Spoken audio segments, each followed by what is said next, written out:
నేను చెప్పేది. ఇప్పుడు ఆ గర్వం అనేది ఇప్పుడు ఢిల్లీ కూడా జరిగింది. ఇలాంటి మోడీలు ఎంతమంది వచ్చా నన్ను ఓడించారన్నారు కదా, ఏమైంది?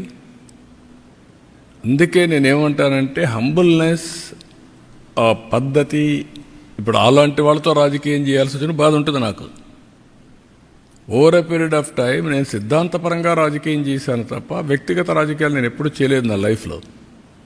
అయితే సిద్ధాంతపరంగా చేసినప్పుడు కూడా నమ్మిన సిద్ధాంతం కోసం ప్రజల యొక్క జీవన ప్రమాణాలు పెరగాలంటే లా అండ్ ఆర్డర్ చాలా ముఖ్యం. దాంట్లో రాజీ పడలేదు నేను. Faction leaders, communal violence, Naxalites violence, rowdyism చాలా నిర్మోహమాటంగా వేశాను. ఇటీవల కాలంలో ఏమైంది? ఎక్కడ చూసిన డ్రగ్స్, గంజాయి. ఇప్పుడు తగ్గిందా లేదా? కంట్రోల్ చేసామా లేదా? 7 నెలల్లో కంట్రోల్ అయింది. పూర్తిగా ఎరాడికైంది నేను చెప్పను. నేను ఇప్పుడు కూడా చెప్తున్నా మళ్ళీ, ఈ రాష్ట్రంలో ఎవరైనా గంజాయి పండిస్తే మాత్రం అది లాస్ట్ డే. ఎవరైనా ఆడబిడ్డల జోలికి వస్తే లాస్ట్ డే. గుర్తుపెట్టుకోండి, ఫర్మ్గా ఉంటాం, డిటర్మెంట్గా ఉంటాం. ఒకరోజు తప్పించుకుంటావు కానీ నువ్వు మళ్ళీ తప్పించుకోలేవు.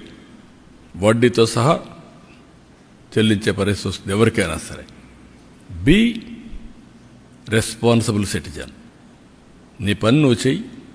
నువ్వు ఈ రాష్ట్రంలో అందరి మాదిరిగా గౌరవంగా బ్రతకడానికి మీరు గౌరవంగా బ్రతకండి, అందరినీ గౌరవంగా బ్రతకనియండి. ఇష్టానుసారంగా చేస్తే ఇక్కడ ఎక్కడ అయినే పరిస్థితిలో ఉండదు. అట్లని చెప్పి రాజకీయ ముసుగులో నేరస్తులు చేరి ఇష్టానుసారంగా చేస్తే కూడా డెఫినెట్గా కట్టడి చేస్తాం.